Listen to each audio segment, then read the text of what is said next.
So, any CODEC moments from you, Snake? Hello and welcome to CODEC Moments. I'm your host, Ephraim Scufflegrit. I know how to say it, the word is hard. I'm your host, Ephraim Scufflegrit. God damn. And I'm joined, hopefully as always, by the amazing Flash Medallion. Hey, Waylander, Scufflegrit. Hi.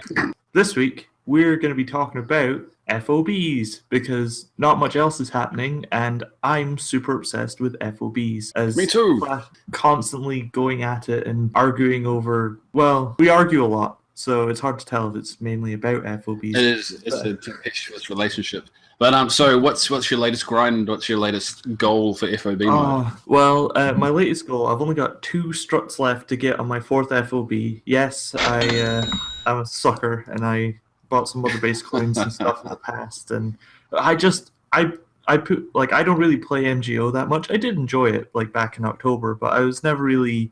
It didn't hook me, you know. I like it. I've been going in and playing pickup games, and I would play it more if I had people to play with, but everybody's stopped playing it, or at least all of my friends have stopped playing it, or they've moved to PC, so that's not much use to me. Well, I would play more with you as well, but because we're literally on opposite ends of the earth, then often it took about half an hour for us to get into a game, so that wasn't much use. That's gotten a lot better though. Oh, has it? Oh, well, yeah, maybe a lot better. In a week or so we can try again. But yeah, so I've been doubling down on FOB basically, and also there's a lot of empty FOBs these days because of a lot of people dropping off and stuff, which nice free resources. But yeah, thing at the moment, it's double resources week, so getting in there, I need how much more? I need 420,333 more common metal, and I need that about again in fuel resources for my last 2 struts. So I've been hitting combat units and support units. So, nice. Yeah, I know the support unit tends to give people a lot of trouble because the door is underground. There's always 2 guards down there normally. Well, these days every FOB is a sniper S++. FOB. I spent a bit of time learning on the support unit because I knew my way around it from exploring Mother Base back when I thought that was something to do. Very early on, I was like, oh, I need fuel. So I started rating really basic at the time, quite low level FOBs. So I got familiar with the layout very quickly. I thought I had a really sweet path to the core, and only just recently I've improved on that path a lot. Much safer, much more reliable. I used to go straight for the door in the corner and then crawl all the way along through the interior. That's far too slow. Yeah, it was reliable, but now I just go up the ladder. There's a staircase around the back that takes you to the balcony right above the downstairs entrance. And all you got to do is throw an active decoy out by that front door, and everybody goes to check it out, and you're home free. Yeah, well, I do something similar. I go up that sort of staircase ladder at the side and drop down. But what I do is, ever since I learned about the Thunder Arm, then what I do is, if it's a lethal FOB where you can use sleep grenades, I tend to sleep the snipers in the crane tower, and tend to knock myself out these days as well because the grade 7 sleep grenades have a ridiculous In fact, I was doing some runs on, because you know how there's the security challenge where there's no risk of retaliation. I was doing some runs on the support unit in that as Raiden, just running through it, seeing how quickly I can do it. I haven't used Raiden. How is he? Is he good for FOB? It really depends. I've used him successfully to steal a good probably 10 nukes. You really need to know your path and cover and stuff, and need to know where to hide. The higher grade weapons that people have developed now for the higher FOBs just chew through them like. Yeah, he's quite fragile. I was going to say yeah, but the speed is good if you know how to use it. But yeah, I was running through with him, and what I'd do is I'd run through, get all the way to the end, hide around the back, and climb up the pipe at the back, which takes you to the roof. I was throwing sleep grenades down just to deal with everyone. I was like, okay, now I'm going to have to deal with the guys under the bottom. But when I went down, they were already asleep because the sleep grenades area of effect was so wide it went under the floor. So there's a little Nice. Waylander tip for you guys. Well, I've been speaking to you about this all week. My definite strategy for any FOB is stick to the right, away from the crane. Yeah, that's been my path. The other left, I find you're susceptible to UAVs a lot more. Exactly. UAVs always tend to stick to the left and sort of bottom, whereas the right and the top of struts tend to be pretty free of them, with some exceptions. But it's much easier to handle, isn't it? Yeah, exactly. And plus, if you go right to the railing and just do the sideways roll in between the Gatling gun and the railing, you can roll pretty much across the entire thing, and then except for certain struts, there's barely ever guards posted nearby. And if you have a good stun gun, you know, like a good MK9 or whatever it's called, which by now you probably should have, they're no problem at all. It's I often find I get slightly caught out. Like I think the first trap I learned to avoid was when you get the caution and the guard spots you with the white arrow. You just keep moving. Like he will eventually check out where you were and you're long gone. So once I got past that, it's okay. Exactly. But it's tempting to try and drop them. But it's usually more trouble than it's worth. Well, that's why whenever I do the sideways roll, I never have the stun gun equipped. I always have my machine gun. For your UAVs, yeah. Yeah, like because you always want to have some kind of lethal weapon with you, even if you don't really want to use it. The AM MRS 4R, like a custom one that I did, because it's got it's level 3 suppressor. You can fire up to 60 shots before it wears out. Which I've got the Mark 17 with the triple suppressor, and it's my lifeline quite often. Usually I find cameras can be hard to predict. Sometimes they'll freak out and sometimes they'll go by. Especially now that people can just place them in areas you're not expecting. I've found myself... And the armoured cameras as well. In a non-lethal FOB, those high durability cameras can really ruin your day. So as a rule, if the camera gets a white line on me, I will shoot it and deal with the consequences. It's got a far bigger success rate for me than trying to wing it. Though another interesting tip there, if you don't want to destroy it, because obviously destroying any equipment alerts the defender or their friends. Equipping a box, it'll, like, you put the box on and then the camera just starts ignoring you. And so what I've been doing, and I've been trying to train myself to do this like reactionary, I have the box set to left up. When a camera sees me and I'm not already hiding behind something, I switch the box on and I'm already facing the way I want to go because I'm crawling, obviously. You should always crawl during FOBs unless you are absolutely sure you can run without being caught. And then maybe... there are skilled people who can crouch walk the whole way. For me, it's not worth the risk. I can spare a few extra minutes of my time just to crawl it. Well, especially if you can get to the final strut without destroying any equipment or starting any alerts, then crawling is perfectly fine. It's only if you destroy something on the first strut that you really need to be sharpish, because you have about 1:30 until the defender can normally get in. Yeah, I'm not going to lie though, I haven't seen a defender in weeks. Oh, I've seen a couple actually, but I'm sort of, I'm in the sort of higher tiered ones with all the people that are like actively playing. In fact, where are you at the moment? One sec, because I went into my sortie so I could see what my gun was.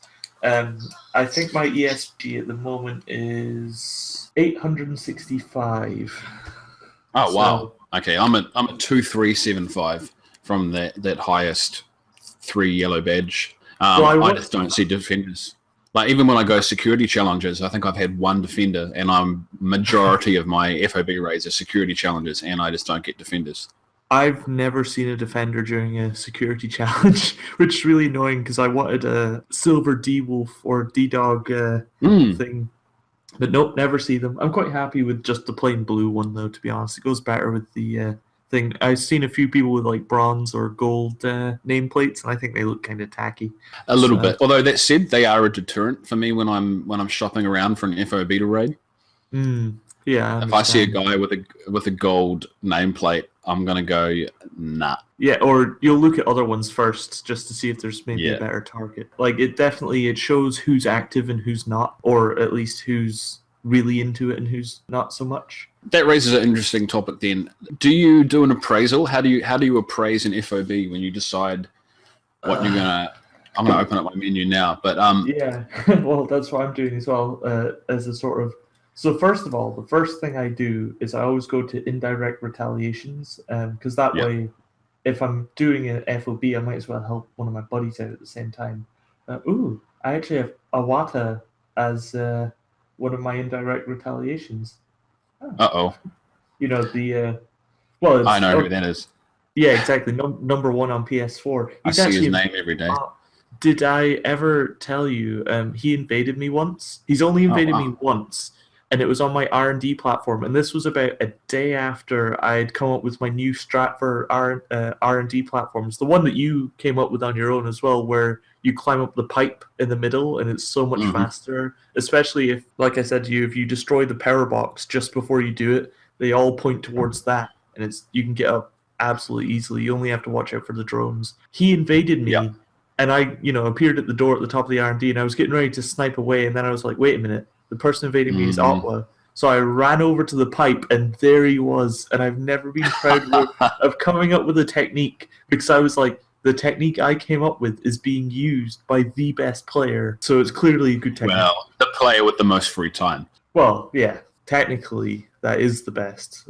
Semantics. Well, but yeah, he's number one, I suppose. He's a hard-out guy. Have you looked at his PSN profile? No, actually, I'll look at Dude, it. he's got dozens of platinum trophies, and they're all in either like obscure Japanese RPGs that I don't know of, but they're all in hard platinum trophy games like the Devil May Cry collection or like FF13, which just requires so much time to get all of your trophy in that game. He's just I'm not saying he's not a cheater, but he's also somebody who has a fuckload of spare time and spends all of it. I've heard people suggest it's multiple people sharing an account. Could be. It's also multiple people spending a lot of time on MetalGearSolid. I hope he's not a cheater or she's not a cheater. I hope they're not a cheater. I wouldn't be surprised if they've used some cheats. I mean, we've all, there's always glitches and stuff in games that you can kind of exploit for the odd one or two thing.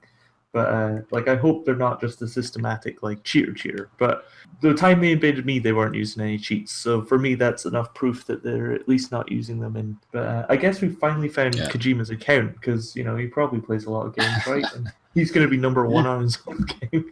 And he's got ducks as his picture, so that's Gakko.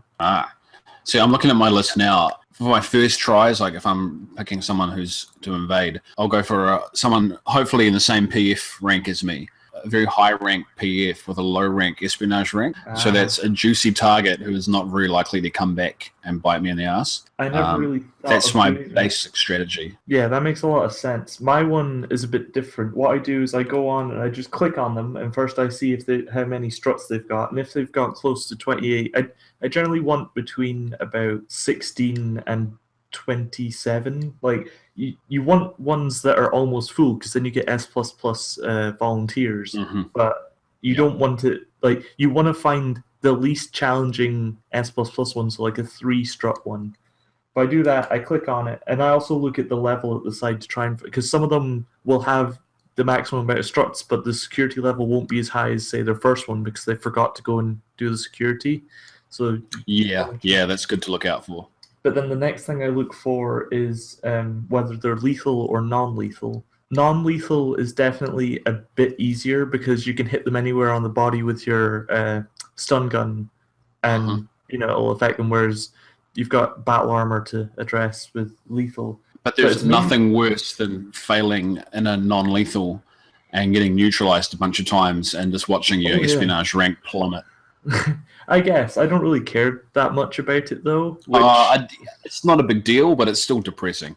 Yeah, and also I know all the nooks and crannies where it's really hard for the soldiers to get to you. So I always make sure I'm close to one of those. So if I fuck up, I just dive into there. So even if I get stunned, which normally I do straight away, you have time to think. FOBs are quite well designed on that front, and that basically your top deck is where you want to be. And you need to know how to get below deck relatively quickly if something goes wrong, while also keeping on a lookout for gun ciphers and things like that.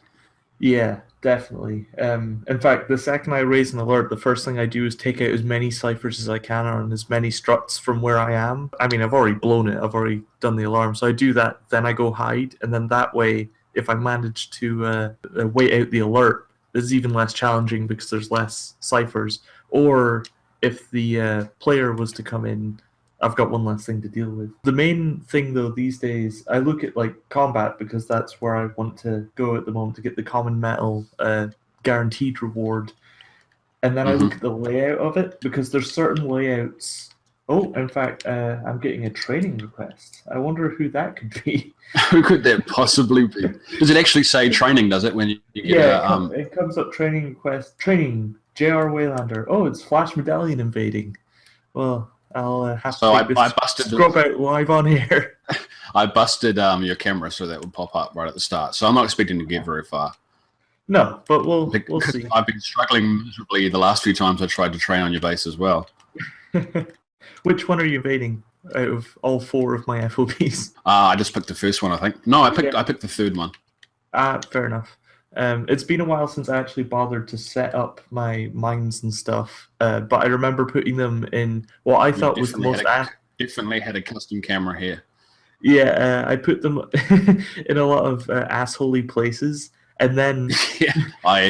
But the thing is, from doing other invasions, I found even more assholey places to put them, like the people that make the 3 on the bridge that are impossible to pass, and then they put the camera there as well. Like, I have an idea of how to get past that, but it would just take time for me to figure out. I doubt you're already at my last strut, no offense. Well, you did also... Also, the whole drop hang thing is handy. I remember learning that back in MGS 2. That was always good. So, when someone invades... Oh, this is my 3-strut one, which means you invaded my 4th FOB. Sorry, that's what I meant, your last one. No, that's fine. It's, I thought you were just trying to throw me off a little bit. But yeah, that too. Handy thing to know when you go into an FOB, because right now I can see your position on my iDroid. You're at the other end of the bridge. So if you I can hide. Yeah, by using triangle, you go... Which I'm doing now. On radar. Yesterday, I was invading a combat unit. I got right the way to the last strut, and a guy came in to defend. And so when it revamps, it reloads, I ran in and I hid underneath, like right in the center, and I lay down and I waited there for about a minute. And then I checked on my iDroid. He had run right the way to the last strut, so that's when I pulled out my thunder arm, knocked everyone out, and just ran all the way up. Boy, that was intense. That's awesome. So yes, I can see you right now. Oh yeah. I've just marked you, but I haven't shot you yet. I'm giving you a chance. Is that right? In fact, I won't, because that way I can just walk. Your guards are running around like maniacs. Are they? Did you start an alert? I'm on mute, so I can't actually hear if you've done anything. God damn the stupid shiggle left stick and triangle. So yeah, so stick to the left and go past the helipad. I tend to roll as opposed to crawl because it's faster. In fact, I wonder, because you started rolling as well. I want to see if I would roll over you whilst you crawl. This is going to be great for the audio listeners. See, you're in Santa Lander mode. Santa Lander. Do something about your stupid cameras. No, I like them. Do you like my pretty face? It's it's nice and grey for the Santa boots. So. And also, you're an old man.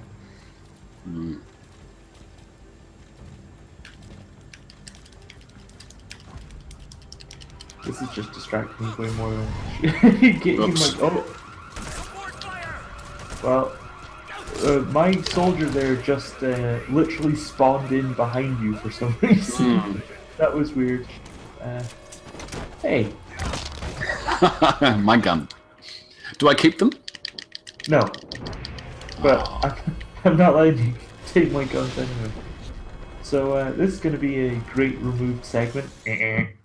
So I was having a good discussion the other day with someone on the subreddit. I'm actually going to find out who it was so I can credit them. But their opinion was that FOB mode will be winding up pretty shortly. They were saying that they thought Grade 9 is kind of approaching the end of their tech tree and it's pretty much the end of the game. What do you think about that? Because it seems to me like they're still going quite hard for it.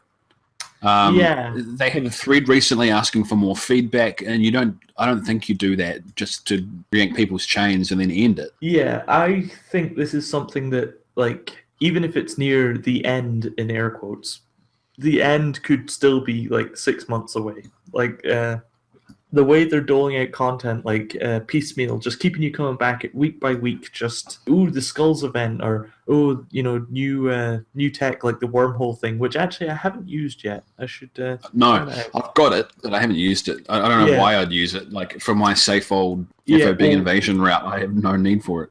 What I was thinking is it might be useful, like, say you get to the third strut. And sorry, I'll just interrupt. It was user This Place Is Hell from the subreddit, so I don't know if you listen to the podcast or not. So unless it's talking about the UI, but it just fits nicely at grade 9. I'd love more content, especially secure devices, but he feels they're at a very good place to call it done. Yeah, I feel like they could always, though it would be a bit of a balance issue, I think. I think 4 mines and a camera is probably more than generous, but they could always like give you more of that. But yeah, that does get very dangerous into just people, mind spamming and stuff. It turns into power creep. My suggestions on that thread were based around the fact that they're reusing assets very well, I think. Using existing assets and doing new things with them and creating new guns with new stuff, blah, blah, blah. But there's nothing to stop them going crazy in a very Metal Gear way. Like, there's nothing, every asset exists in the game for them to have like a UAV with a flamethrower on it. Yeah. Or crazy stuff, a landmine that has a stun grenade explosion, or a security camera with a Fulton ballista on it. They should. I hope they pursue silly ideas like that. I guess, though, you could say that about all of Metal Gear Solid 5. There's no reason they couldn't go silly like the old Metal Gear games, but at the same time, there's, even though there is some silly components to MGS 5, it's definitely a step away from the... Oh, yeah, but I don't think this is any more silly. No. It's no crazier than the Fulton cannon on D-Walker. Like, it's a little silly, but it's there. Oh, yeah. No, I know. I just meant the way that you said that just immediately made me think, that sums up all of this game, is they could go a little more nuts, and I'd be quite... I get you. Yeah. In terms of, like, stuff to come out, I think they shouldn't be afraid to just be a little wacky, because there's room for it, and the tone is there enough to support it. Well, the suggestion I would make is that they could add the walker gears to the struts in some manner. So, like, it would be like kind of like how you place the mines and stuff, except if you put a walker gear on a strut, it would have to take away maybe 2 or 3 guards, and it's like because of the power creep, if you know what I mean. Like, you want to balance it. But like, if you could place a soldier on a walker gear, obviously you couldn't set the route of them, but like they would have a route or something just for that. I think have a walker gear counter, like, how you can choose 8 mines or 6 mines or 4 UAVs or whatever. Yeah. Just have a D-Walker slider, and that reduces some guards, and it puts them empty on the things, and the guards will get in them and use them. Yeah. And then they have to come out of your stock. Yeah.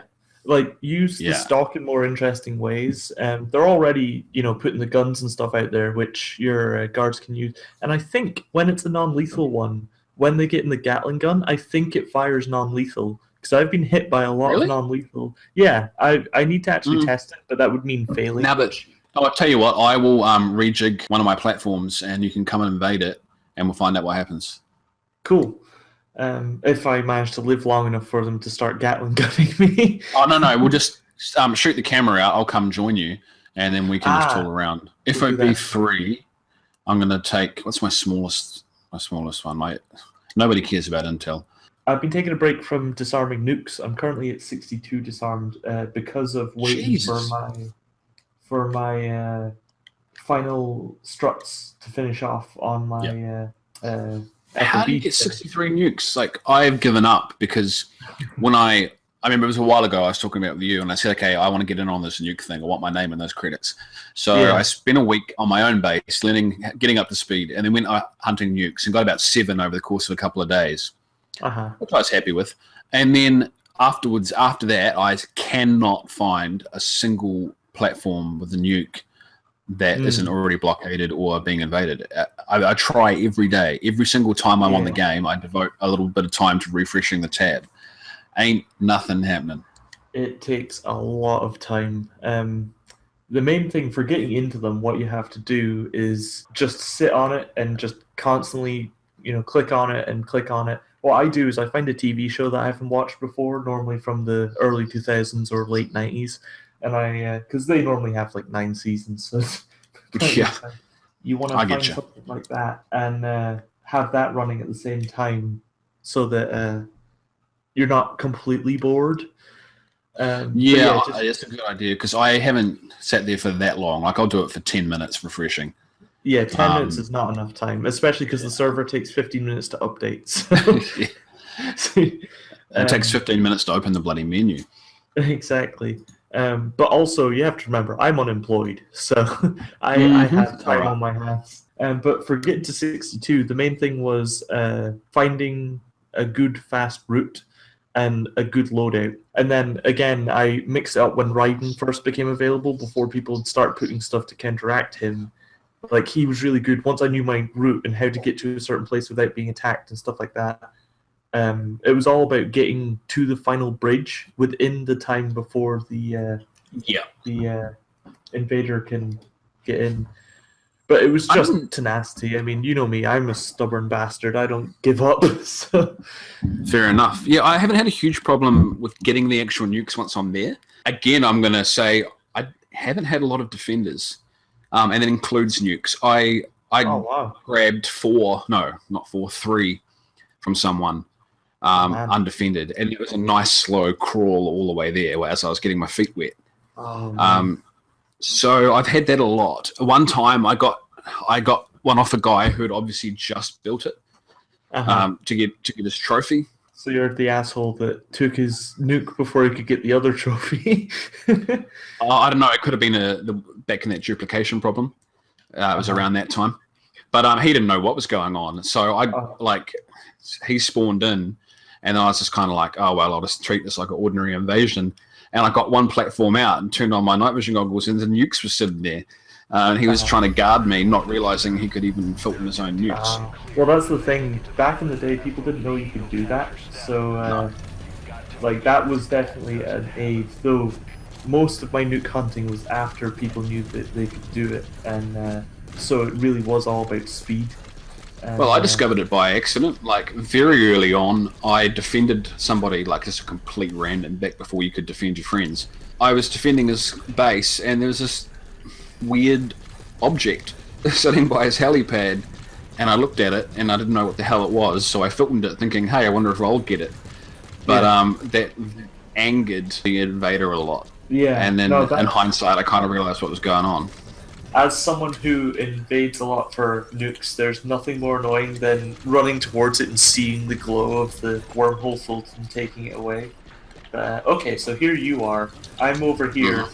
I already hit those with. There's a Gatling gun like over here. You don't have to use that one. Well, have a look at this one. Oh, sorry, it's not you. It's a guard. This seems to have blue magazines or something on it. I don't think that's right. I wonder how shitty Ocelot will get if I get this wrong. They are stun. These are stun. Check it out. Yeah, it's definitely stun. And I'm not out. And now all your guards are coming after me. So, live, on air, facts discovered, myth busted. Except not busted because it's what we knew it would be. That's the thing, I've never actually watched all of Mythbusters. I guess I'll do that after Psych.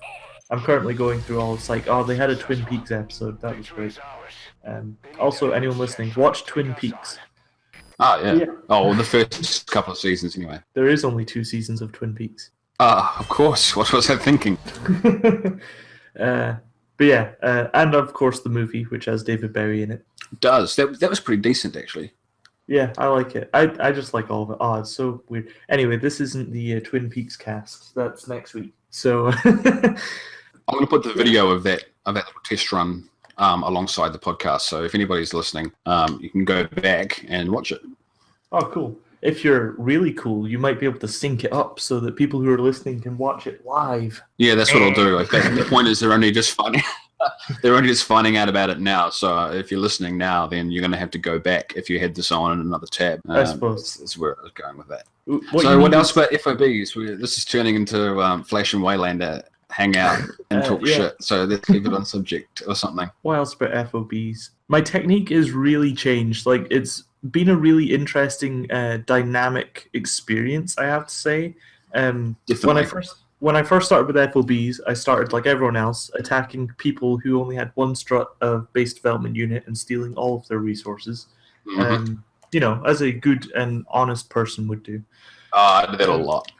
But from there it evolved outwards. I used to find anything more than 2 struts incredibly challenging. Like, just what would happen is I would start to get overly cautious, which you want to be cautious, but you don't want to be overly cautious because it's all about the timings, like the guard routes, the drones, and it's all about having that sort of inbuilt sense of how far a guard can see, how far they can listen, stuff like that. Well, it's classic MetalGearSolid, really. Yeah, in fact, just so people know, like, I'm pretty good at FOBs now, but I'm currently at, 962 is how many I've done, and 671 is how many I've succeeded at. So I'm about 2 to 1 for invasions, something like that. It's not bad. It takes a lot of practice, and I can tell you, when I first started, that was like, I had a success ratio of like 0.5. Like, yeah, I remember being really overwhelmed. And as I was saying, it was a while. The game got tougher. The meta game got bigger. A lot faster than I was getting better. That's why I was saying I ended up disengaging for a week and just doing training runs on my own platforms and actually sitting down and learning how to do this thing. I think I managed to just crest that wave. Like, instead of having to stop and train on my own base, I managed to just keep up with it, but it was very tough because the stuff was being developed so quickly. At first I was a bit reluctant to get another FOB and stuff. But yes. I would have had one of mine for free with my mother base coins, but I went and blew them on Metal Gear Online cosmetics because I was like, well, I'm never getting another FOB. So that kind of held me back, and I have paid a little bit for some more coins, usually like 500 at a time, in order to get my extra FOBs just for that staff leveling. But it's been like I said, it's been very dynamic. Like, when I started off, I used a lot of decoys. I would I never used to use the noctocillin or whatever it's called, the game breaking drug. I never really used to use that. I would look at the side, see how many guards there's going to be, and take my decoys and stun them all that way. Of course, that was back normally before most people had battle dress. But I remember a lot of people saying, "Oh, it's easy, just crank the nocto," and like I never used it. I even started bringing it with me and still never used it. But now I've got a very specific set amount of places where I know where to use it. Now I'm popping it like Sniper Wolf pox diazepam. So I don't touch it on the first 3 platforms. I might save 1 if something gets a little dicey, but as a rule, I keep it for the final, the core. What I tend to do is I pop it the second, like, I'm zoning in, when you're coming through the wormhole, because you can do stuff before you can start moving. Then I run towards the stairs and do the dive up the stairs thing, because you go up so much faster. And then run and dive so that I get to the bridge just as my invisibility is wearing off. So I basically skip the first strut. I started toying with that, but I couldn't do it reliably, and people were hearing me running, and I wasn't quite. Yeah, you gotta get the timing. It's basically there's always something on the corner. Like sometimes it's crates, sometimes it's a building or whatever. As you're just about to go past that, like before you go past the corner, that's when you dive. And when you land, you become visible, and you have to crawl just past the ladder, and you're normally fine. So, another Waylander tip there. So outside of like the micro stuff, talking about FOB as a game mode, I'd say the most common complaint, a lot of people like actively hate it. They think it's a piece of shit and it's stupid and repetitive and grindy. What's your take on that? In terms of the context of it being infinite Metal Gear Solid is essentially what it is. I don't agree with that at all. I'm sure there's some valid points to it. If you if someone makes an individual argument, I'm sure they'll have some good points, because you can't make argument out of nothing. I mean, yeah, I think it's fair to say that it is grindy, and that's the way it's made, but there are complaints to be had. I wouldn't say it's shitty. Like, I wouldn't say it's bad, and it's very much. I like it for the same reason I like Dark Souls and stuff. When I fuck up, there's a 60% or no, 80% chance it was my fault. Like, sometimes, like when you were invading me a minute ago and one of my guards just popped in out of nowhere behind you, that wasn't your fault. But 90% of the time that never happens. Man, I'm throwing a lot of percentages out there, and they're all different. But no, it's Infinite Metal Gear Solid, which I'm quite happy with. I like the challenge of doing it, and it's more about bettering myself. It's not about beating other people. It's about beating previous me. So I really like it. I like what you described, some people describing Metal Gear as. That's how I feel about a lot of MOBAs and stuff. Like, I try and like them, but they're just, like, I just can't get my head around them. So, like, teach their own is what I'm saying. I got to accept that it's definitely going after that MOBA or mobile game feel, or however you want to put it. That's the mechanism they're using, and I don't think it's a particularly bad implementation of that. It could be a lot worse, but it could be in my mind, in the big picture sense, mother base coins are essentially a way that only the people who want to keep playing and keep using the servers and that kind of thing, they are the ones who pay for that. And you get to pay as you go. The second you want to stop playing FOB mode, you haven't got this $100 stuck on an expansion or something.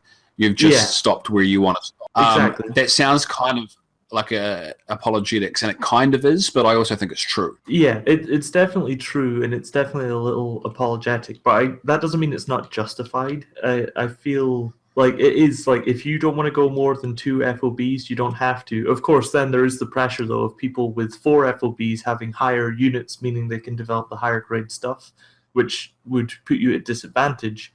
But the way the grouping system works, you should be able to just go against people of your own level. So it's very skill-based, and it's not... Yeah. I think it's balanced quite well from what I've seen. I think the other thing is, though, also, if you're only going up to 2 FOBs and you don't want to go any further, you're going to stop playing the game. That's you done, and that's fine. It gives you that out. Yeah. I don't think people are going to continue playing the game and stop at X FOBs while everyone else is continuing. I think that's your player loss. And that's fine, and they're no longer using resources and using servers, whatever. The people who continue to use those will keep paying for it in a way. Even though, I'm sitting at 500 hours plus here, and I've spent, 14 New Zealand dollars on extra content, on Mother Base coins?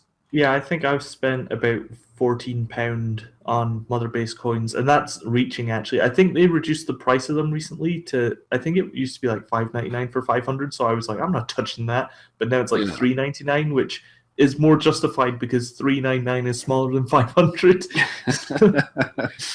I'm with you. So, I think I haven't spent that much on it, and like compared to if I was to spend that money towards another game or stuff, there's no other games that I really want at the moment. I've already played the games that stood out for me last year, so at the moment, hypothetically, I've probably spent more hours in post-game FOB mode than I have in like Dragon Age Inquisition Platinum. That's pretty significant for me, what is like a cheap lunch. Yeah, exactly. I think was it dollars to hour or however the people always say that the pricing goes. I've definitely gotten a really good deal out of this because, I mean, actually I did buy a premium edition from Hetchif, which cost quite a bit. And I got me too. So I've got a big arm in front of me. I think I've got mine right next to my Pip-Boy. I think I've probably spent about £300 on this game, actually, if I had it all together. Yeah. But I mean, you know me. So. Yeah, I mean, MetalGearSolid is the only thing I pay that kind of money on. I got 2 copies because I didn't want to wait. Yeah, same. I had my international one coming in wherever the fuck that was, and then at midnight in New Zealand, and we were the first country in the world to get it, and I just went and downloaded it. Yeah. I was like, fuck you guys, and then I kind of hyped on the chat room for like 3 seconds while everyone told me to shut up, and then I just started playing. No, it's Metal Gear is one of the few games that I've bought each edition about 3 times, I think. whereas most games I only buy once. But if a game is really good, I'll buy it twice. So I think the only other game I bought twice would be, the HD remaster of Ico and Shadow of the Colossus, which I think is worth it. It's the only time I bought a game twice, to the best of my knowledge. Yeah, I've done the same for that one, and also Mirror's Edge. Mirror's Edge was, I was a fool because I played it when I was younger, and then I traded it in because I thought that was a good idea, and then I got older and realized how much money's worth and bought it again. So, yeah, I've never been a trade-in guy. I would still have my massive PS2 collection if it wasn't stolen, and I've still got my massive PS3 collection. I like having them on the shelf. The only recent game I can think of, but this is a different case actually, and we'll go back to Metal Gear in a second, I'm sorry, is Undertale, which I bought for myself, and then I bought for my friend Holly, and then I bought for you. So I bought it 3 times. I've been playing it a lot myself, but I don't need to buy it again for myself. FOB mode. I think it's valid and worthwhile, and I mean, I don't want to knock anyone who finds it boring. Yeah. But to me, it's like VR missions just about. I was which just I about to say really that. enjoyed. I was just about to say it's like a multiplayer VR missions where you've got the diamond guys walking around. In fact, they're diamond dogs, diamond people in VR, so that's another connection. And you zone in, which is kind of VR. But no, it's like that, and I get the same feel from it as I do from the MGS2 VR missions, except for bloody the Solid Snake ones from that. Those were just too hard.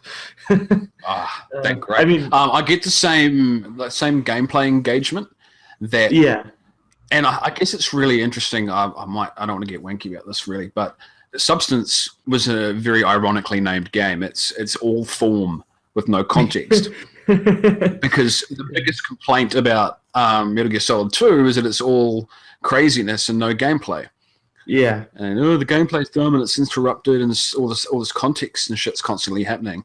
So Substance was like a really fun kick in the face to that complaint and go, well, here's what a game is when it's all gameplay and no context. And then what happens? Snake Tales were dumb. They had stupid stories and no one of them was stories. And so as always, it's Kojima having a great back and forth there. Yeah, no, I really love Substance. That was one of my favorite games growing up. It was everything Metal Gear Solid was and more, except for the story. Like that's why Metal Gear Solid 1's always the best for me. I just love that B-movie, melodramatic 90s action hero. But the thing for me is that Metal Gear Solid is a pure game. It just holds up to endless repetition.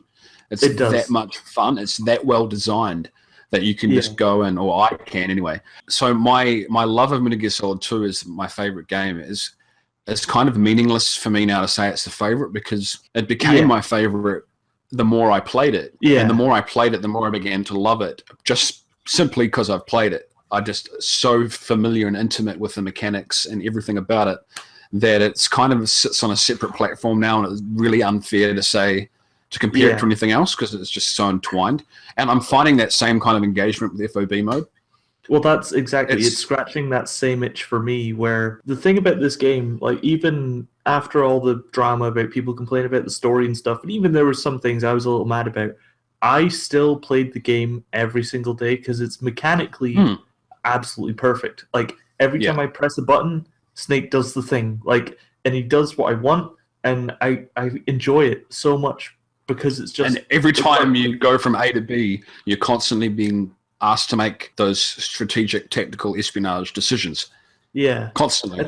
You come up with cool little things of your own, which, especially if you come up with your own tactics and you look online and you find out, it's popular, or you put it online and other people start doing it, or that natural evolution. When people started wearing battle dress and I still was going in with my decoys as my main, and then instead of throwing them so that people would go to them, I would throw them under a guard to knock that guard out, to get him out of the way, crawl past him, and other people would go to the decoy, circle around them, if you know what I mean. Like, it was that small adjustment to my own strategy, but it was completely natural. There wasn't a thing in game that's like, also, you can throw decoys to knock out guards. And I discovered it on my own, which I really liked. It's all the little things like that. It's all the personal discoveries and challenges that you give yourself. It's just such a fantastic playground, like even FOB mode.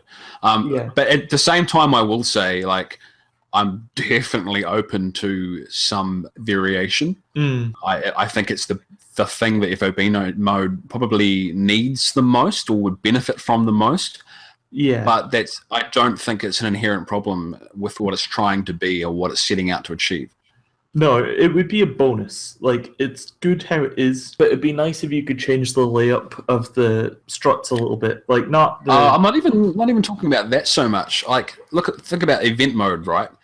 Mm-hmm. We've had some infiltrations, blah, blah, blah. Then, hey, riot suits, something a little different. Yeah. Hey, prisoners, which they just bafflingly never use. Like, you should be event rewards for rescuing them, or more, or even better than that. Why isn't there just an objective to rescue them all? Like, they can obviously get past whatever the limits of FOB mode is, because the mission is a success when you kill the skulls. You don't have to go to the core. The code framework is there for different victory conditions. Oh, quick aside, if you want to see something funny, use the C4 trick to take out the skulls, or do it however you wish, and then hang off the side of the helipad. And then Snake will then he floats, and he does the fist pump just floating in the air. It's great. Yeah, but even like the skulls battle, like it's just coming up with that flawless routine. Once you've got that routine down, we were talking about earlier, because I was like, man, this is dumb, it's not very good. And then I just sat down and went, okay, how am I going to do this? How am I going to do it reliably? I missed my old events where I was getting more points, but yeah, it's like 4 minutes for 20,000 points every run, and you just get good at it. And it's interesting because they're preparing you for different things with each event. Like the skulls one is preparing you for, well, obviously it's only one strut, but it's like if you were to fuck up on a strut, how do you deal with a lot of damage coming at you? Like often you need to find places to hide, you need to find, tactics, you need to know what to take out and where. So that one's not about placement, that's about surviving damage and coming up with stuff on the fly, unless you use the C4 trick, of course. But I don't even need to use that. I just pin them in place with the serval. Well, that works too. I just got a dot sight on the serval, and I use it like a battle rifle, and just pin them all in place and take a turn shooting each one like little ducks. Yeah, and then they just kind of flinch. Yeah, I know what you're getting at. Yeah, like the skulls event is teaching you to deal with damage. The riot suit event is teaching you to deal with heavily armored troops that you need to come at in a certain way that's different to the usual way, especially because the riot suits protect them from headshots and stuff as well, unless you're using a very powerful gun. So it might entice you to sneak past them, but at the same time there's the reward for if you manage to take some of them out. So there's like greater risk for trying to sneak past, risk for getting caught, and it in turn it encourages you to develop new weapons and spend those coins and get another strut. Exactly, but it's very clever in how it's all subtle stuff. I mean, you could easily get to the end of the event and get the no alerts, under so much time one, because those bonuses are much bigger than the other ones. But the other ones still give you a little bit of points that you're like, I want to get that. And also, the trick to them is the multiplier. Well, exactly. If you get them all small points, but if you get them all up, then your multiplier goes up to 2, and exactly. That's when the extra points start coming in. Yeah. Exactly, but that's to entice you to try these different playstyles that maybe you're not already using, because a lot of the events are more for newcomers, I feel, because there's no risk of a defender and stuff like that, and I think it's just very cleverly done, but you're right, they could expand on it. I'm expecting at some point, like you say, because they've got the prisoners, they've got that being able to be there, so there must be an event at some point. I would love a Fat Man type event where all of them have like bombs or something, you need to come out in a certain way, or something like that. Yeah, I like it. I would like to see that extended to everybody's FOBs. Like, don't really know where I'd go with this, but we'll say you can pick a strut, which is your prisoner platform. Yeah. And people can raid your prisoner platform instead, or something like that. I'm not quite sure what you do, but little different objectives and things like that could potentially be interesting. I don't know how ripe for abuse it would be. You'd have to tweak your rewards and things like that, but I think that could work, though. I was kind of expecting some kind of brig strut or prison strut or something before the game came out. Like, I was kind of, well, I mean, I guess it makes sense not to just have it out in the open, but I was kind of expecting something like that. It's a shame, like, because it would be great if instead of invading them, just like getting to the core to get your people back, you had to invade this prison strut or something to get your people back. Of course, that would be a lot harder because there'd only be 1 or 2 layouts, but like, do you know what I want to see? A quarantine strut on your FOBs for arena battles, for like fist fights. That'd be cool. Except the CQC in MGS V isn't really like it'd be cool It's if not you tailored for it, but I've had some No. sweet CQC fights in FOB mode, like Imagine- really thrilling. imagine Yeah. though if they had the quarantine strut and you go in and you zone in with your partner that you're going to fight, and then it's just the fighting mini game from the end of MGS4. That would be amazing. That would be pretty neat. I still remember that first time getting to that and be like, no way, it's not gonna. And then the life bars appear and the music kicks in. And you're like, I'm in a fighting game. yeah, like cutscene quality graphic fighting game. Well, Yeah. cutscene quality, it's all in engine, but I'm sure they did something. They boosted something for that final fight because there's not a lot of assets. They zoomed in on the models a lot more. There's something going on there because it looks amazing. And especially with the sunset/rise as well. And I think, just to quickly stay on that, I like it thematically as well because they've already broken the system by taking out the Patriots. Sorry, spoilers for MGS4. But they've broken the system, so it makes sense that the last fight wouldn't be the same system because even the old fist fights in the old games, you were still using the same mechanics. But then that fist fight, because you've broken the system, it's new mechanics. I'm with you. I like how the fighting patterns are mimicked as well. Like Liquid in the first stage will do his combos from MetalGearSolid 1, but he fights like Solidus a little bit in his second phase. That's quite neat. It's really good. God damn that robot punch though. Well, I guess now we get to deal it. He probably learned it from Big Boss. It never even crossed my mind that Ocelot winds up with a cyborg arm. Yeah. I make an image post really quickly with a picture of Big Boss in the arm and then a picture of Ocelot with the arm, and it says Ocelot stood up to play as snakes, and I can shit post it to the subreddit. CODEC Moments. Bringing you CODEC Moments, everybody. 2015. Shit post idea. That's great though. It's one of the things when you actively talk about Metal Gear, you always discover little thematic bits like that you just never crossed your mind before. So, well, one thing I wanted to bring up before I didn't quite get to, talking about the formlessness of FOB mode compared to VR missions. I mean, we brought it up before. It's like it's the ideal. It's out of heaven come to life is FOB mode.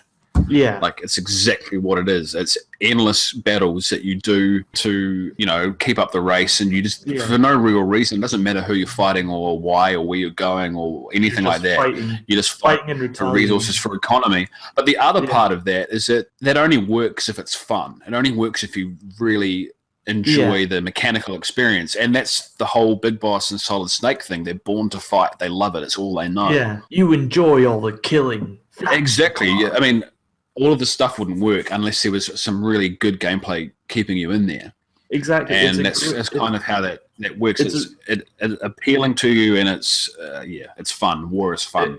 It's what's the old saying? Don't tell, show. Like they've told us, obviously, these characters find killing fun. But I mean, so do we as players. I mean, sure, we have the stun options, and I tend to use those a lot. But I still kill soldiers, and I still find it fun and gratifying because I got to the end of the strut or whatever. But it's a good mechanical way of making you feel how they feel. Well, I mean, especially in MetalGearSolid V, like this is a game about what it feels like to be Big Boss. Yeah, and it's ultra interesting that they do that by putting you in the shoes of someone who isn't Big Boss, because that's the only way to make you feel the freedom that Big Boss has. You wouldn't have that freedom if you had to live up to whatever he did historically. Exactly. So ironically, because obviously you don't really know it until the end, but we think we're playing out his history, so we think we don't have a choice when actually we have the most choice. Like one part that always sticks with me is the fact that they undergo the Wolbachia treatment, which sterilizes them all, or at the very least makes them incompatible with humans for breeding. At first, you're going through it as Big Boss, and you're like, Big Boss is sterile anyway, and he got cloned, and he doesn't want kids. But then at the end, you're like, wait a minute, you were this other person who could have had a genetic legacy, presuming they could have beforehand, but that was taken away from them because they were forced to play this role. There's a lot in there that just sort of sticks with me, and it feels like that decision was taken from me as opposed to taken from Big Boss, where it doesn't matter if it happens to Big Boss. We know what happens to Big Boss, but with Venom, it was a completely different. Once you realize at the end, you're like, I could have been a different person, but instead I was playing Big Boss. That's right. Freedom. This is. I don't know if I want to go into it. I mean, Metal Gear Solid 5 it's really a follow up to the ending of Metal Gear Solid 4. Like Metal Gear Solid 4 is the end of the system, as we've talked about.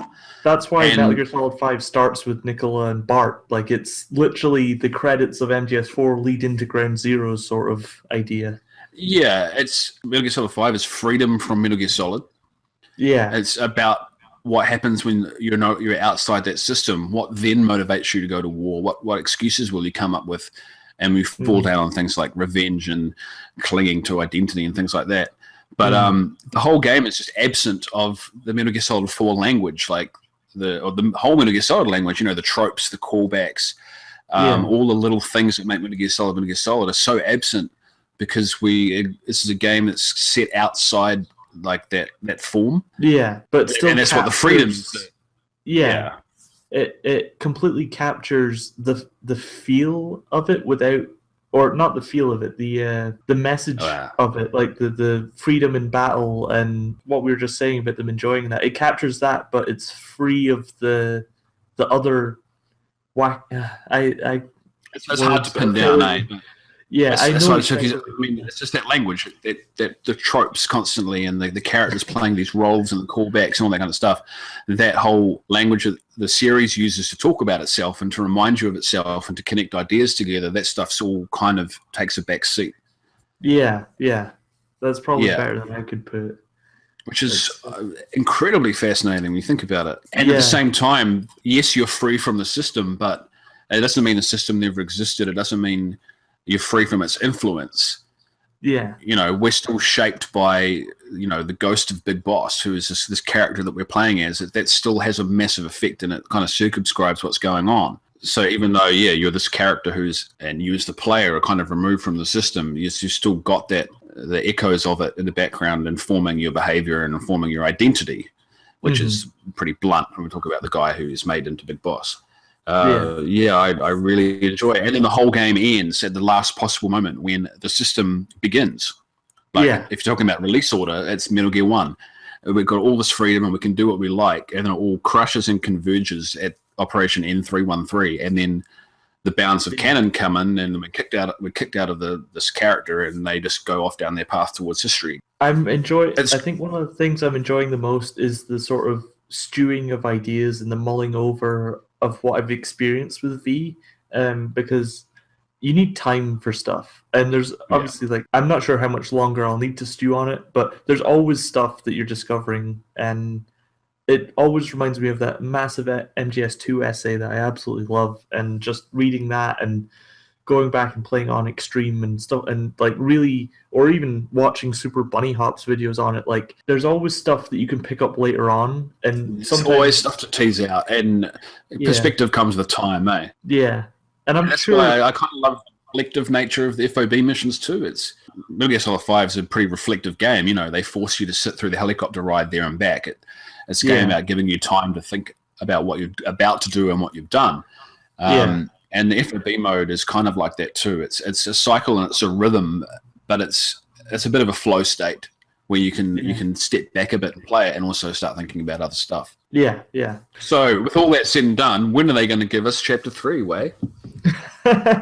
Well, here's when are they going to complete the game? My inside sources tell me that Chapter 3 is actually just a pachinko machine. This whole Chapter 3 thing, it would have been nice, but I'm still skeptical. I always say this, but I'm still skeptical if the piece thing, other people have said they've seen it in the files, but I don't remember anyone actually linking any proof. It's this person said it was in the files. Therefore, I'm not sure if... Yeah, see, I'm not saying... Yeah.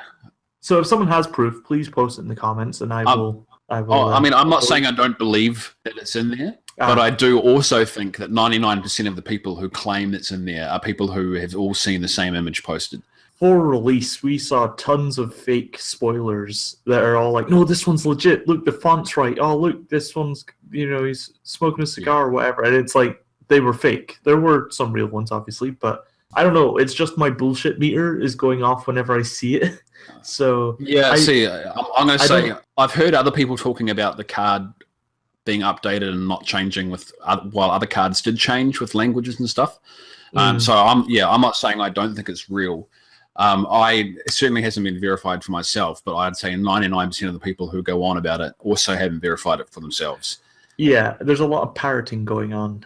The question for me, though, still, I'm happy to accept that card is in the game. With the release, do you think it's related to the fact that the game is finally now out on PC?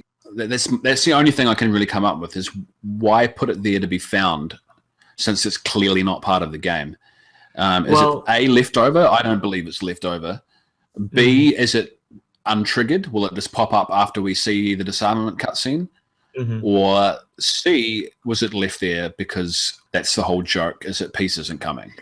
Well, and everybody's sitting around waiting for it to happen, waiting for it to happen. Meanwhile, everyone is just going back to the battlefield, trying to unlock things, trying to level up, going, oh, how do we get peace? Fighting over and over and over again. That idea entertains me, but there's not a lot amount to support it. I honestly, because I do programming and stuff as well, and you do programming as well, so you understand. I feel like it is left over. Like, it might have been left over with maybe a hint of option 3 there, where it's like, people will find it, and the irony in that. But I feel like because sometimes when you code stuff in, like, you need to leave those parameters in, even if you don't use them, because if you remove them, it changes something else, and then that breaks. You don't know what you're going to change. Exactly. Like, anyone can have a look through the CSS on MetalGearSolid, and you'll see that in action. Like, I could remove this, but if I do, everything is currently working. Yeah.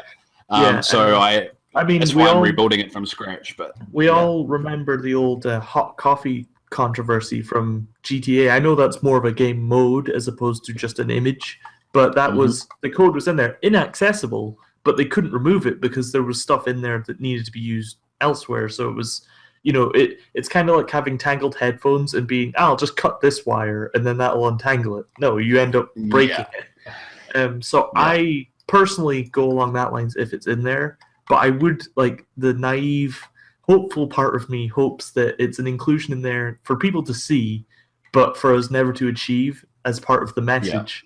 But speaking of achievement, and we're going to cut to this topic soon with our live reporter in the field.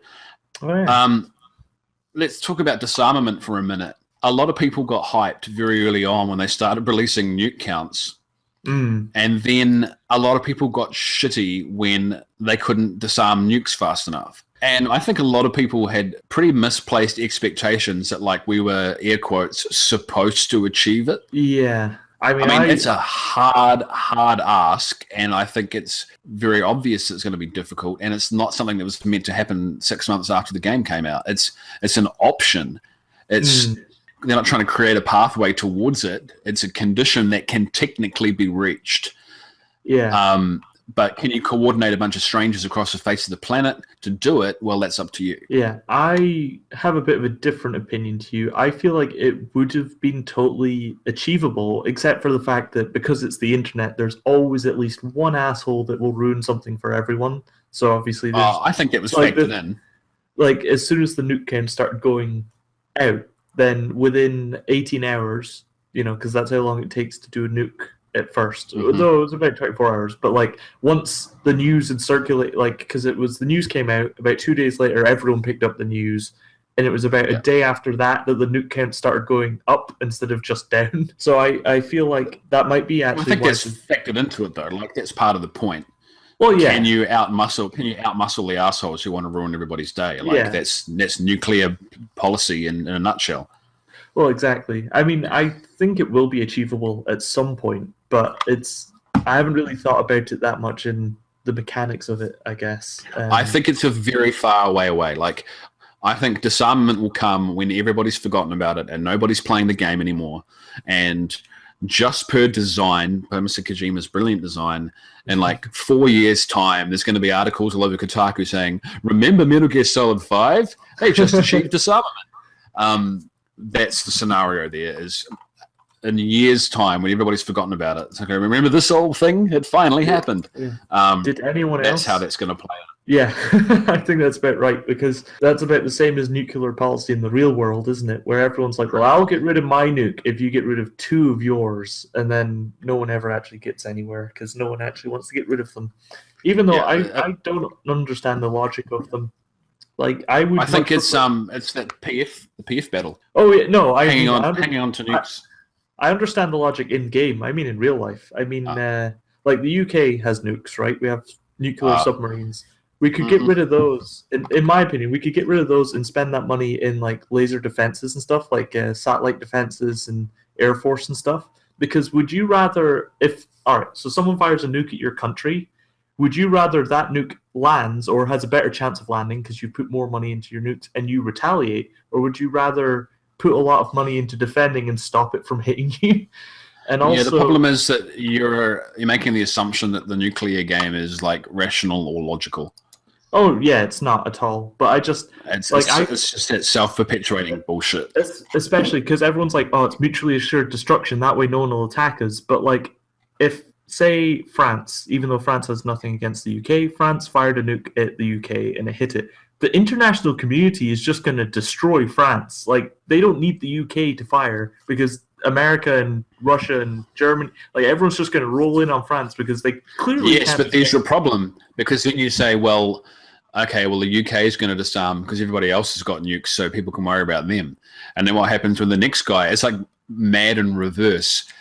He goes, well, I don't need them either because everyone else is looking out for us. And suddenly no one's got nukes and no one's looking out for anybody. I guess. And also, Scotland does have its secret Peace Walker initiative, so... But Is that? Yeah, so I think we could be here all night discussing the stupidity of nukes, or you could play MetalGearSolid, which discusses it for you. Yeah, exactly, which is much easier.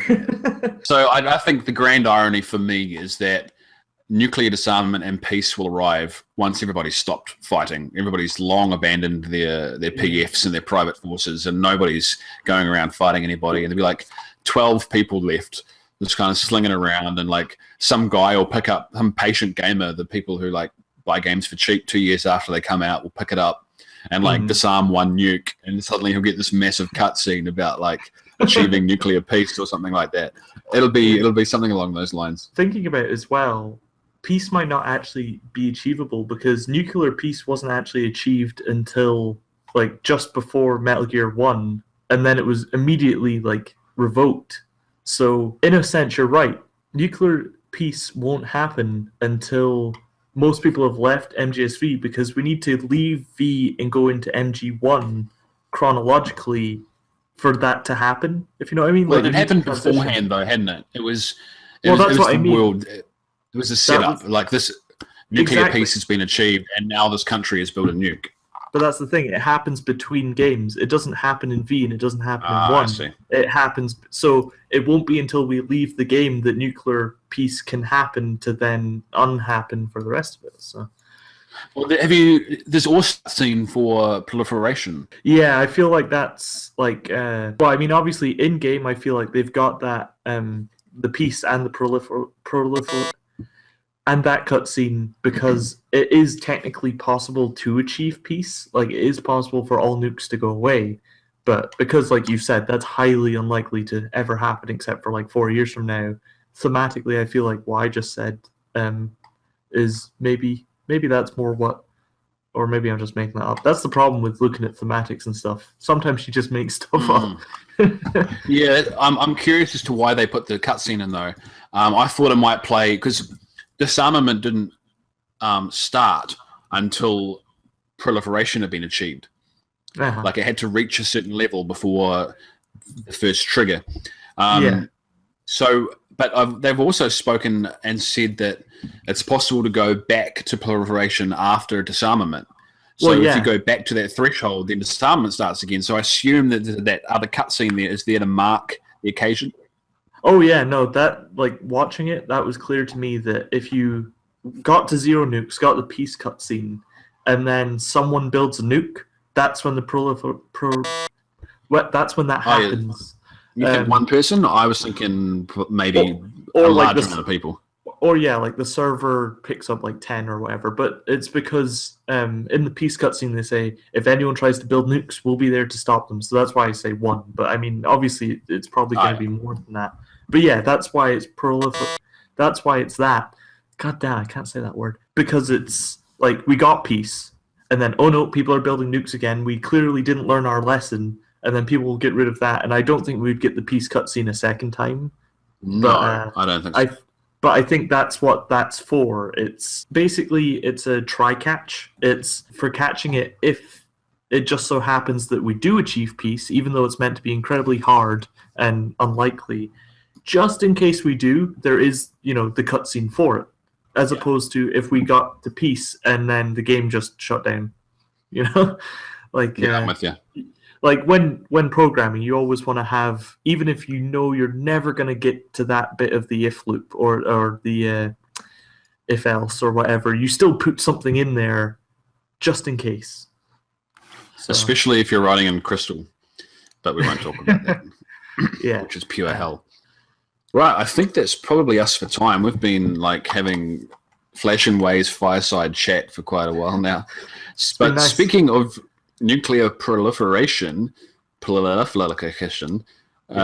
live reporter in the field is speaking to someone very important related to that topic. So we'll cut live to Ephraim Scufflegripped.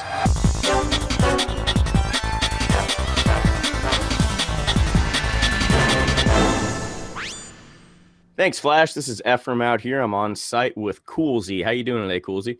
Pretty good. Just another good day. Right on. I feel you. Folks, if you're not familiar with a couple of the different subreddits that are related to our own, I'm sure y'all are aware of the metagame that's going on with the disarming the nuclear stuff on your FOBs and whatnot. And Coolsey here is a moderator of r/MetalGearPatriots. Did I get that right? Yep, Patriots. Right on. And they are the subreddit that, at least in the Metal Gear community, it seems like you guys get more hate than anyone else. You guys are the subreddit that is pro-nuclear armament, not disarmament. So you guys are all about actually building up your nukes instead of tearing them down.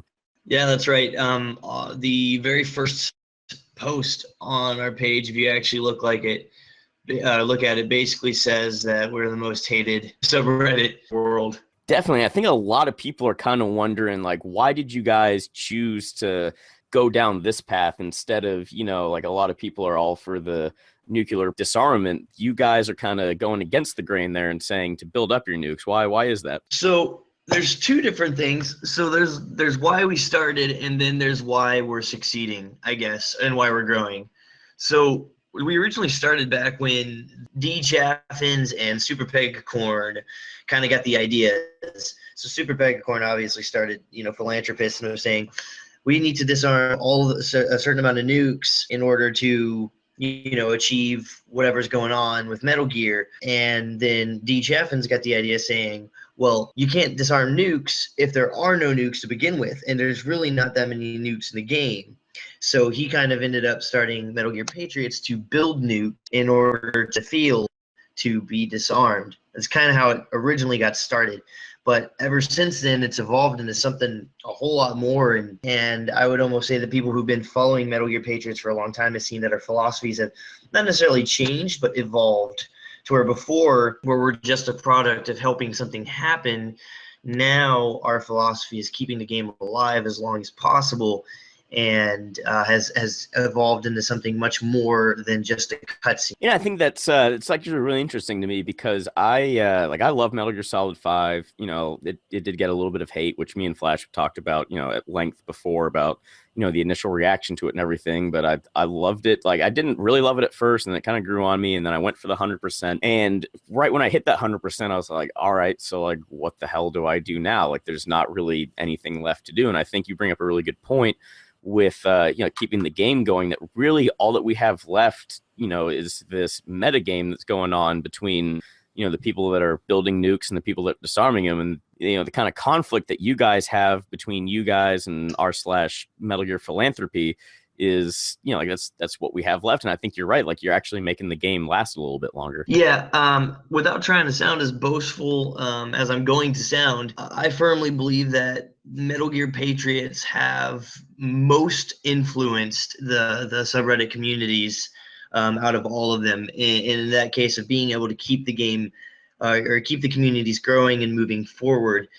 Whereas it could have ended super, super easily, but now it's still going, and it's become something that's gone for months for this, whole situation going. It's so much bigger because of what the Patriots have done, and the communities have grown because of that. I think you're right too, and I've heard rumors that you guys and Philanthropy kind of like work together on a few things. Is that true, or is that just kind of rumors? No, that is true.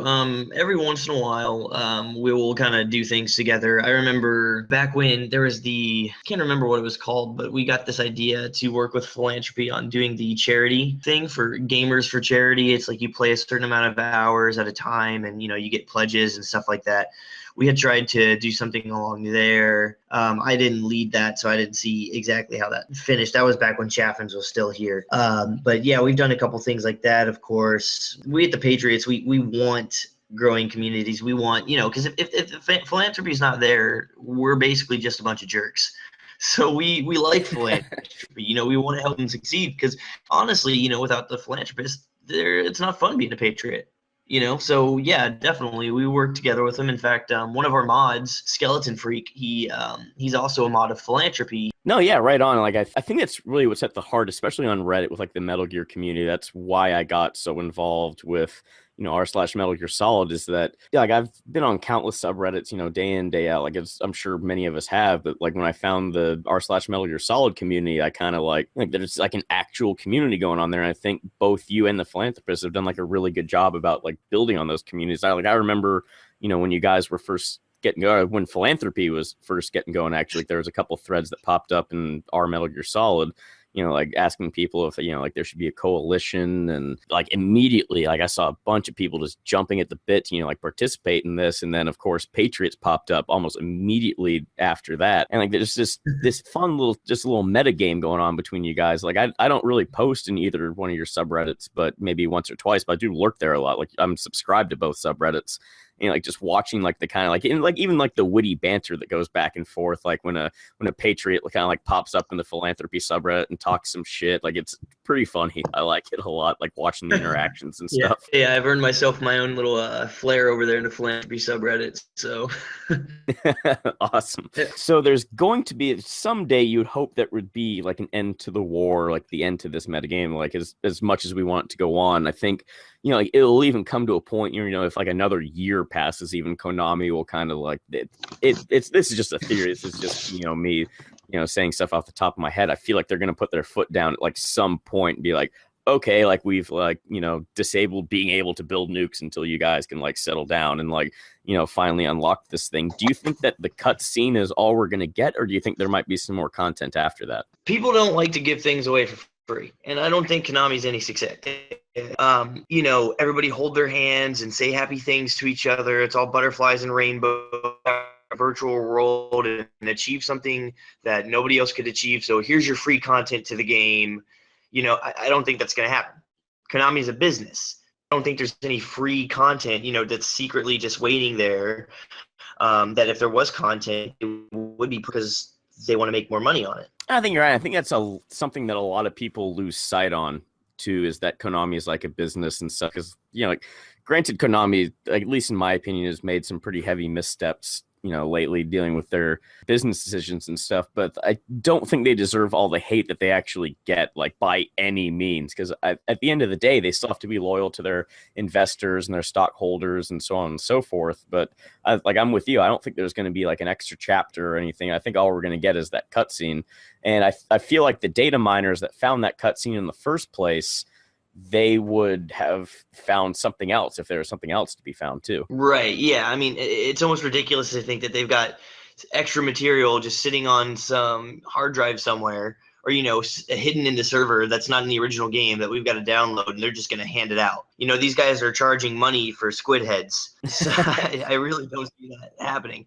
And asking me that question, if you don't mind me derailing a bit, that kind of brings me to like Patriots kind of is the way it is. Patriots is almost more of a realist with the subs than anything else. A lot of people, and you'll see it if you read in subreddits, it's, oh, those Patriots are just a bunch of neckbeards or a bunch of children, a bunch of idiots trying to ruin the game for everybody. I shave daily. I ain't got no beard on my neck, and I go to gym all the time. So total falsity there. But other than that, we're really just realists. We want to play the game, and we realize it's a game. Like, yeah, you're gonna look at our posts, and you're gonna see people calling each other soldiers and stuff like that. But that's the thing. It's fun. It's fun to play, and it's fun to pretend like you're in some kind of war. And people think that we're just over the top, way too into this game. But when stuff like that is, they say you're way too into the game, it's like, well, what about you? You're getting worked up because I'm having a fun time being the anti-hero here in the situation. And so really, the reason Patriots succeed is because it's more Patriot than it is to be anything else at this point. That I've always actually found that argument pretty funny, that like, oh, the Patriots are just a bunch of like nerdy neckbeards and stuff. Just want to be like, we're all on like Reddit, like mostly like we're all like fairly involved in one Metal Gear Solid subreddit, like one or another. Like we're all on there, like probably a pretty fair amount. Like it's kind of like calling the kettle black at that point. Like you can't really, call one sub a neckbeard sub over the other when we're all just kind of like doing the same thing. Yeah, absolutely. And so, really one of the biggest things that we've kind of put as our motto is, we said, we're not here for a cutscene. Hey, Davey Wronglocker, he kind of founded that statement. He's one of the other mods on the subreddit. We're not here for a cutscene. We're here for something bigger. And then I founded the Coin Tour. We're here to make the game live. That's something also that's kind of interesting is people say, well, how do you make the game live by playing the FOBs? Because FOBs are boring and it's just a cash cow for Konami to get money out of MB coins, blah, blah, blah. When I talk about that we're keeping the game alive, I don't mean by playing FOBs or by, necessarily, keeping people in the game. By keeping the game alive, I mean something like much more, I guess, philosophical in the fact that because of the Patriots, like I mentioned before, these other subreddits have grown. And I'm not going to say that it's all because of the Patriots. And without us, the subreddits wouldn't exist because, we were the last of all the subreddits to exist. Never Be Game Over and Philanthropy were there before us. I do believe that we have succeeded in having the communities grow, not only as in numbers, but also in how they are unified and they work together in their goals. And, because there was that opposition, without fire, metal doesn't hard. I don't know what's the word I'm looking for. Melt. I get the gist of what you're saying though. Like I'm totally like on point with you too. Because there's this whole, I've said it a couple times just while we've been talking. Like the meta game is, I really do think that it's like adding so much to the actual experience of FOBs. Because I'm not gonna lie, like I get kind of burned out on FOBs myself. Like there's only so many in a row you can do before you're like, okay, well, I've challenged myself. I've tried out a few new things. That's just kind of the end of it. Like for tonight for me, but like when you add in like the communities and you add in this meta game, like you can get really into it and feel like you're actually like doing something. If you're a philanthropist and you're disarming nukes, you feel like you're making like the world a better place and you're fighting against the Patriots. And if you're a different side of the same coin, if you're a Patriot and like you're building up these nukes, you feel like you're making a difference there too. And you're making a statement, you're making the game last longer. And there's something to be said too about actual nuclear disarmament, because I've seen a couple of people in your subreddit mention that, like this is how we feel like the real world would be. And I'm not going to comment enough if I think this is, like Kojima's actual, intent or not. But I've seen a lot of people saying like, maybe this was Kojima's intention, like the message he was trying to send, because like the nuke numbers, have only gone down a few times and ever since then they keep going up.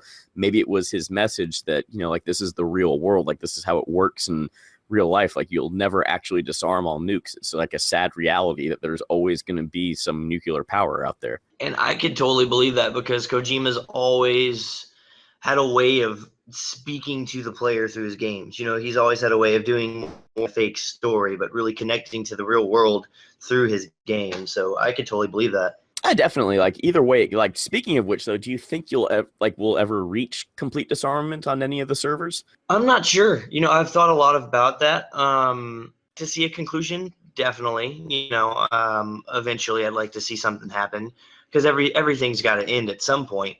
But how it's going to do it, I'm not really sure.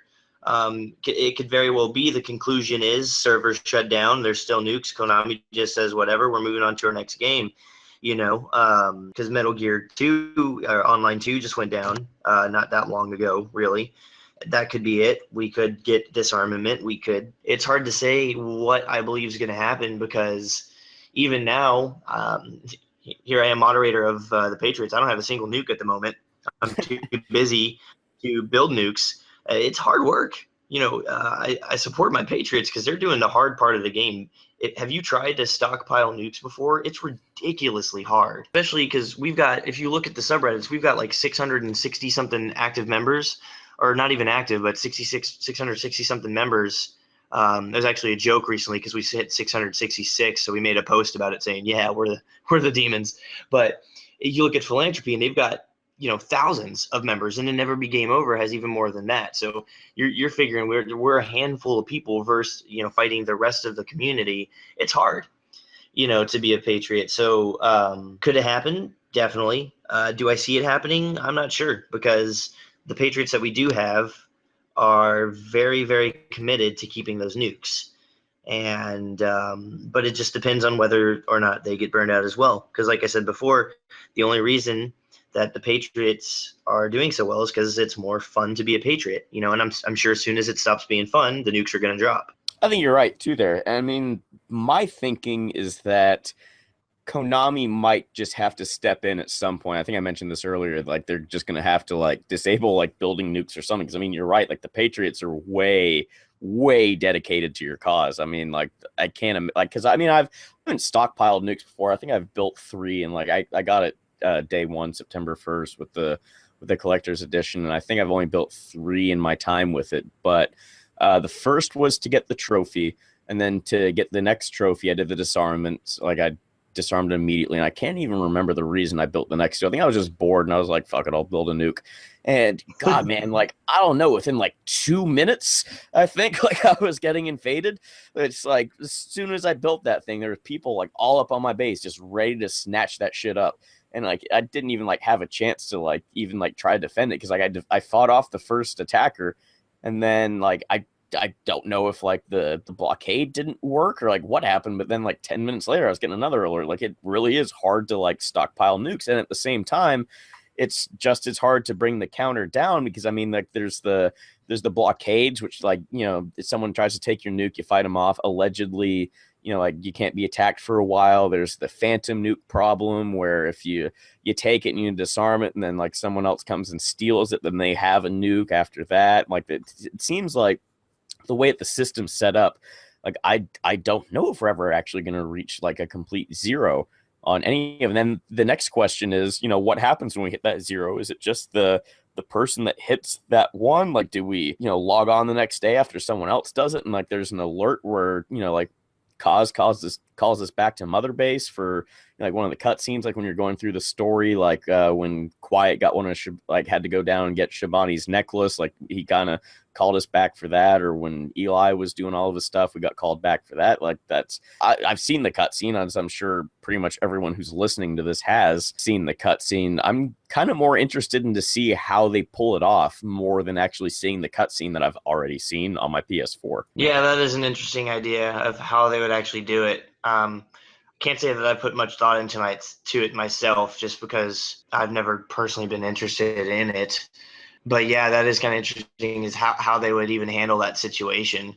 But I think you're right that if it does end up happening, that it's probably going to be because they have to muscle their way in to happen. That's really the only way I see it like happening successfully, to tell you the truth. Because I mean, like I said, like with all the systems that are set up, I mean, I do want to see it someday, just so I can feel like some kind of completion to it all. And then the question's like, what next? Like, what, say we do hit the disarmament, what's next for the Patriots after that? We've talked a lot about that before, actually, and pretty much decided that if disarmament does happen, or whenever this war finally finishes, that the Patriot subreddit will still exist as just kind of a gaming board for anti-hero players, really. The kind of guys that once the division comes out, they're going to be going rogue. People like that, us bad guys. So, it's a real fun experience, and like I said earlier, a community.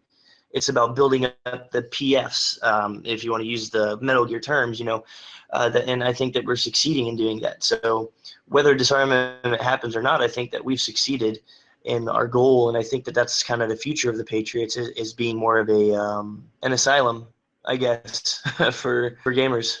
I think it's actually like a pretty proper term for it too, and like there's also no telling what's going to happen with the next Metal Gear Solid, because I mean Konami, is going to push forward with like producing more games, with or without Kojima. I guess it's definitely without at this point, as I'm sure most of us know.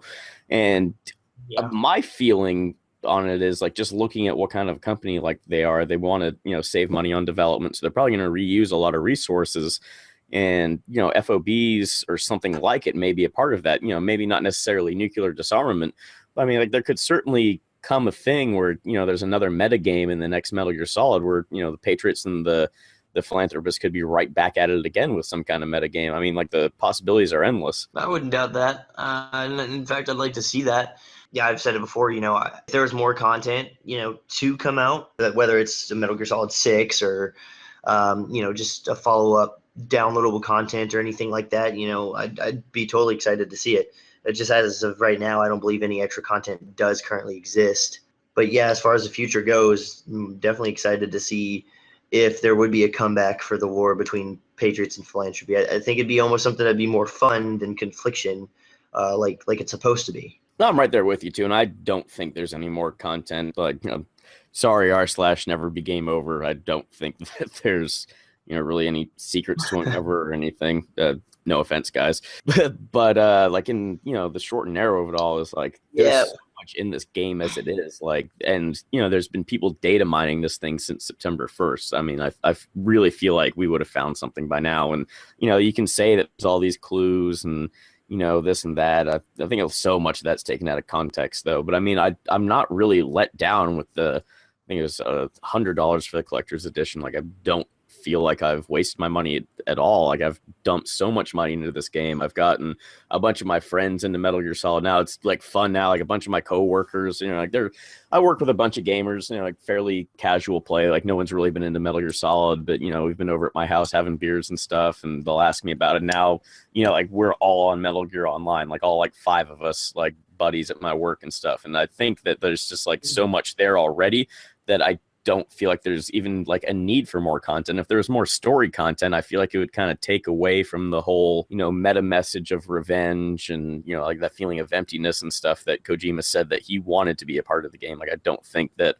disarmament will really bring us anything outside of that cutscene, which I'm fine with too. Like, I don't really want anymore. I think the cutscene would be a kind of nice little, nod to the meta game that, it's over and, this is the world that we've built and so on and so forth. Yeah, no, I can agree with that. But yeah, I agree with your idea of completion.